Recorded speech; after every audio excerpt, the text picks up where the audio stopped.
Nkwanirizaako gwe munnange akyagyeekuumiddeko ensi Buganda anti munnange ensi Buganda kuno kwe kwaffe Kabanda Musoke ow'Ennabalanga Bukoba Kyaggwe akaala amatendo nze nkubuuzaako nateera olunaku olwaleero kansuubire nti munnange oli bulungi.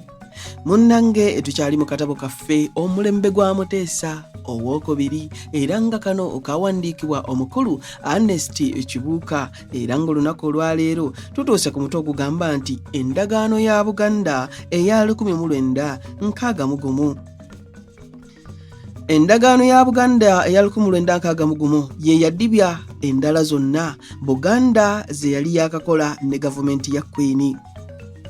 Mu Okitoba 1961 gavumenti yateekawo olukiiko olukulu mu London okwongera okuteesa ku by'ameefuga ga Uganda yonna.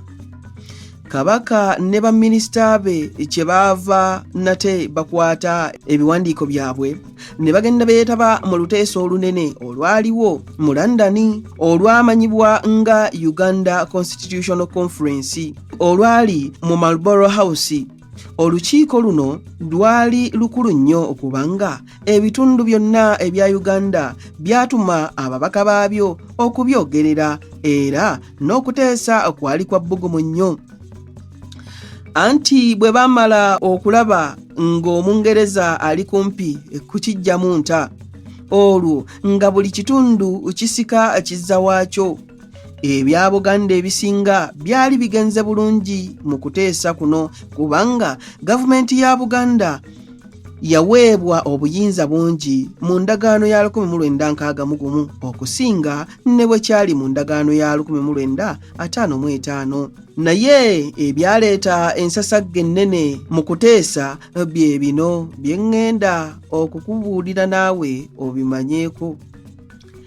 Ekisookera ddala Buganda ng'eyagala olukiiko olukulu lwe lubanga lulonda ababaka baayo 21 ab'okutuulanga mu National Assembly so si okulondebwa obutereevu. Bendikito Kiwanuka yakiwakanya nnyo ekya Buganda okuweebwa enkizo eno n'atuuka n'okwagala okuva mu kuteesa singa ensonga eno enekkirizibwa.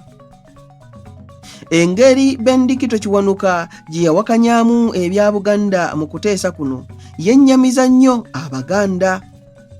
Teyakoma ku byannonda y'ababaka ba Assembly yokka naye n'ekya Buganda okuweebwa High Court eyaayo entongole nakyo yakiwakanyiza ddala. Essuubi Abaganda lye baamulinamu awo we lyatandikira okukendeera. Kubanga baali beesunga nnyo nti Kiwanuka nga bw'ayiseemu n'afuuka Prime Minister wa Uganda asoose ne Buganda ejja kuyitamu bulungi. Naye baagenda okulaba mu lukiiko olwo nga Buganda tagiwagidde bulungi. Kyokka oluvannyuma kyakkirizibwa nti abakiise ba Buganda ku National Assembly banaalondebwa nga butereevu mu Buganda. Naye nti olukiiko olukulu lwo lunaayinzanga okubalonda bwe lunaabanga kye lusiimye okukola. Ekyokubiri nno munnange ge masaza Buyaga ne Bugangazzi agaayitibwa amasaza agaabula. Bunyolo ge yali ekayanira gazzibweyo mu bukama bwayo obw'e Bunyolo. Ensonga eno ey'amasaza ku olwo teyasalibwa n'erinda okumalirizibwa mu nkiiko eziriddirira.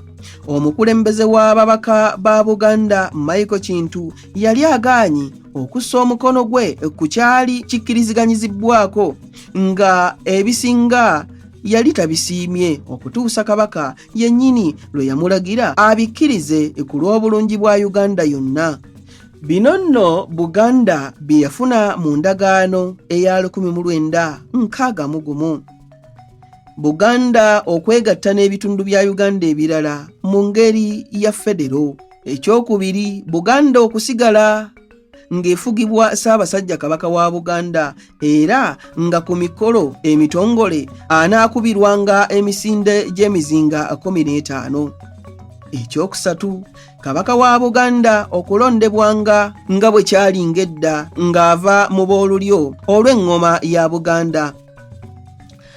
Kabaka okutwalanga ekifo ekisooka mu bantu bonna ab'omu Buganda okuggyako Queen oba omubaka wa Queen, wabula omubaka wa Queen bw'anaabanga ku mikolo egikwata ku Buganda yokka, awo taabalibwenga kuba mukulu kusinga kabaka. Akakiiko ka Munster ab'amasaza n'ababaka ba kabaka omukaaga mu lukiiko lwa Buganda kaali kabajjeemu nti abakiise bonna ab'olukiiko lwa Buganda banaalondebwanga butereevu abantu wonna mu Buganda, naye bwe baali mu Constitutional Conference eya 1961 aba Buganda ekyo ne bakigaana.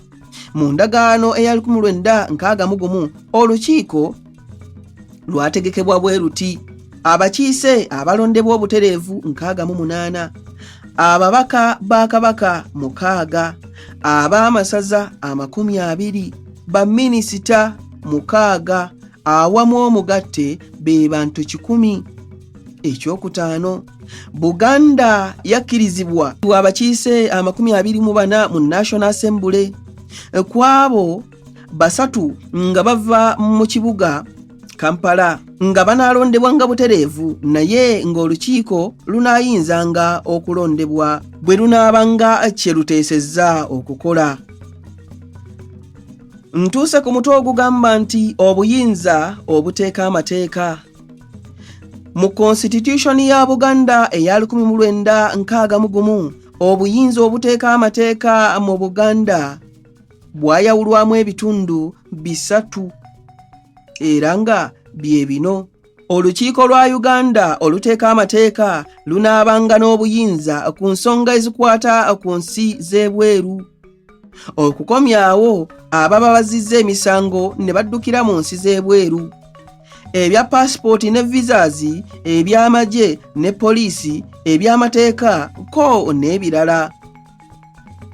Olukiiko lwa Buganda lwe lunaabanga n'obuyinza ku buyinza bwa kabaka n'obuvunaanyizibwa bw'emirimu gye, ebifa ku baminisita, eby'abakozi ba gavumenti ya Buganda, ebikwata ku lukiiko n'eby'obulombolombo n'empisa z'Ekiganda.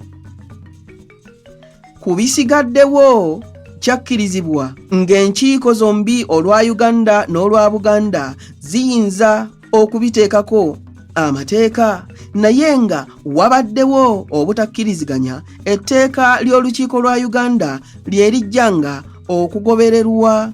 Gavumenti ya Uganda tebenga na buyinza okukyusa mu Constitution ya Buganda. Obuyinza bwa gavana okugaana amateeka agamu n'obw'okukakasa baminisita ba Buganda bwaggyibwawo. Awo nno tuba tukubako mu bugalo. Kabaka asaanira aviire ddala mu by'obufuzi, asigalire ekufugiranga ku magezi baminisita be ge bamuwa. Ababaka b'olukiiko bonna banaalondebwanga butereevu wonna mu Buganda, n'olukiiko lunaamalanga emyaka 3 ne luvaako. Kabaka y'anaabanga n'obuyinza okusattulula olukiiko ng'akolera ku magezi agamuweereddwa Katikkiro. Gavumenti ya Queen okuwa Buganda obweyamu obukakafu ddala nti ku by'okugatta Uganda ku nsi endala mu by'obufuzi, olukiiko lwa Buganda nalwo lulimala kukkiriza. Munnange akakiiko ka Lord Munster kateesa bulungi era bangi ku bamanyi eby'obufuzi baakasiima. Kumpi bye kaasemba Buganda bye yali ejja esaba ebbanga lyonna era bye byateekebwa mu ndagaano ya 1961. Abange bino nno okanjira mbiwunzikira wano, munzikirize nzire ennabalanga Bukoba Kyaggwe akaala amatendo, tuddiŋŋana ate mu kitundu ekirala ng'ate munnange nkuwa ebirala. Ayi Katonda kuuma Namulondo.